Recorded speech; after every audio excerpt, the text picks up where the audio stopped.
ক্ষুদ্ৰ চাহ খেতিয়ক সন্থা শিৱসাগৰ জিলা সমিতিৰ তৰফৰ পৰা আমি সদৌতিৰ লৈ আমি ধন্যবাদ জ্ঞাপন কৰিছোঁ। যিহেতু এই দিনসমূহত আপোনালোকে শুনা পাইছিলে যে ক্ষুদ্ৰ চাহ খেতিয়কৰ যিবিলাক কেঁচাপাত, এই কেঁচাপাত বটলিপ ফেক্টৰীসমূহে নলোৱা এটা সিদ্ধান্ত লৈছিলে। তো আমি শিৱসাগৰ জিলাৰ সমিতিৰ তৰফৰ পৰা আমাৰ শিৱসাগৰ জিলাৰ অন্তৰ্গত যিবিলাক চাহ ফেক্টৰী আছিলে, যিবিলাক বটলিপ ফেক্টৰী আছিলে, আমি তেখেতসকলৰ লগত বিভিন্ন ধৰণে আলোচনা কৰিছিলোঁ। আলোচনাৰ অন্তত গৰিষ্ঠ সংখ্যক বটলিপ ফেক্টৰী আমাৰ যি কেঁচাপাত, এই কেঁচাপাত তেখেতে লোৱাৰ সিদ্ধান্ত লৈছিলে। আৰু আমি শিৱসাগৰ জিলাৰ মাত্ৰ 2টা ফেক্টৰীৰ বাহিৰে বাকী সকলো ফেক্টৰীয়ে আজি কেঁচাপাত সংগ্ৰহ কৰিছে। আমি প্ৰথমেই আমি শিৱসাগৰ জিলা সমিতিৰ তৰফৰ পৰা যিসকল ফেক্টৰীয়ে বটলিপ ফেক্টৰীয়ে আমাৰ পাত গ্ৰহণ কৰিছে তেখেতসকলক আমি আন্তৰিক ধন্যবাদ জ্ঞাপন কৰিছোঁ আৰু আশা কৰিছোঁ শিৱসাগৰ জিলাৰ দৰে বাকী জিলাসমূহত থকা এই বটলিপ ফেক্টৰীসমূহেও অনাগত দিনত তেখেতসকলে আমাৰ এই ক্ষুদ্ৰ চাহ খেতিয়কৰ কেঁচা পাতবিলাক সংগ্ৰহ কৰিব।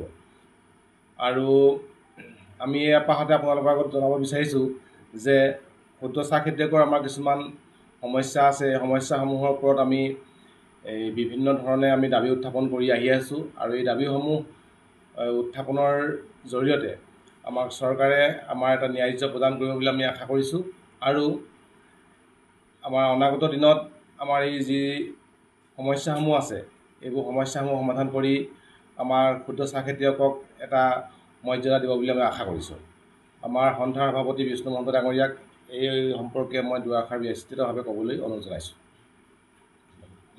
অতি শ্ৰদ্ধাৰ সাংবাদিক বন্ধুসকল, আপোনালোকে আমাৰ আজি এই প্ৰেছ মিটটোৰ কাৰণে আপোনালোকক নিমন্ত্ৰণ জনাইছিলোঁ আৰু নিমন্ত্ৰণ ৰক্ষা কৰি আপোনালোক অহাৰ কাৰণে আমাৰ পিনৰ পৰা পুনৰবাৰ ধন্যবাদ জ্ঞাপন কৰিছোঁ। প্ৰথম কথা হ'ল কি, আজি সংবাদমেলখন এইকাৰণেই আমন্ত্ৰণ জনোৱা হৈছিল যে বটলিপ এছ'চিয়েশ্যনে তেওঁলোকে আজিৰ তাৰিখৰ পৰা আমাৰ ক্ষুদ্ৰ চাহ খেতিয়কসকলৰ পাত নলওঁ বুলি তেওঁলোকে প্ৰকাশ কৰিছিল। আৰু শিৱসাগৰ জিলাৰ আমাৰ 38টা কলঘৰ আছে, তাৰে ভিতৰত 19টা বটলিপ ফেক্টৰী, তেওঁলোকৰ লগত আৰু আমাৰ যিখিনি কলঘৰে সৈতে বাগিচাৰ সৈতে থকা আছে তেখেতসকলৰ লগতো আমি আলোচনা বিলোচনা কৰিছিলোঁ। আৰু সেই আলোচনাৰ ফলত তেখেতসকলৰ মুঠতে 2টা ফেক্টৰীয়েহে পাত নোলোৱাকৈ থাকিলে আৰু সেই 2টা ফেক্টৰী পাত নল'লে, বাকীখিনিয়ে ল'লে। আৰু ঠিক তেনেকৈ অসমতো বিভিন্ন স্থানত থকা কলঘৰসমূহেও আমাৰ যিসকলৰ ক্ষুদ্ৰ চাহ খেতিয়কৰ পাত গ্ৰহণ কৰিলে সেইসকলক ধন্যবাদ দিবৰ কাৰণেই আজি এই সংবাদমেলখন আহ্বান কৰা হৈছিল। প্ৰথম কথা হৈছে কি, আমাৰ 13 চনৰ পৰাই দাবী আছিলে যে 100% মেট্ৰি অৰ্থাৎ তৈয়াৰী কৰা চাহপাত অকশ্যনলৈ যাব লাগে বুলি আমাৰ পিনৰ পৰা দাবী জনাই অহা হৈছিল। আৰু সেই দাবীৰ পৰিপ্ৰেক্ষিততে আমাৰ চাহ হওক বা ভাৰত চৰকাৰে হওক বা অসম চৰকাৰে হওক, এই দাবীৰ প্ৰতি সন্মান জনাই তেখেতসকলে 100% চাহ নিলামলৈ দিবৰ কাৰণে তেখেতসকলক আহ্বান জনাইছিল।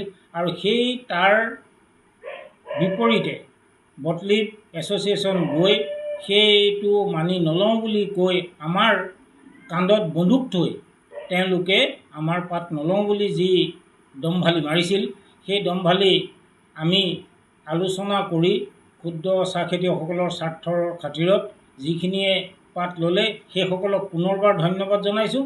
আৰু যিসকলে পাত লোৱা নাই, কেন্দ্ৰীয় সমিতিৰ সিদ্ধান্ত অনুসৰি অহা 3 তাৰিখে আমি আয়ুক্ত হওক বা টি বৰ্ড হওক তেখেতসকলক মেম'ৰেণ্ডাম প্ৰদান কৰিম। তেখেতসকলৰ লাইচেঞ্চ যি দিছিলে সেই লাইচেঞ্চ ৰদ কৰিবৰ কাৰণে। তাৰপিছতো যদি আৰু আমাৰ যিখিনি দাবী আছে সেই দাবীখিনি যদি পূৰণ নকৰে, ভাৰত চৰকাৰে হওক, অসম চৰকাৰে হওক, টি বৰ্ডেই হওক, তেতিয়াহ'লে আমি 5 তাৰিখৰ পৰা ৰাজপথ ঘেৰাও কাৰ্যসূচীও ল'বৰ কাৰণে কেন্দ্ৰীয় সমিতিয়ে সিদ্ধান্ত কৰিছে আৰু এই সিদ্ধান্তৰ প্ৰতি আমি শিৱসাগৰ জিলা ক্ষুদ্ৰ চাহ খেতিয়ক সন্থা একমত।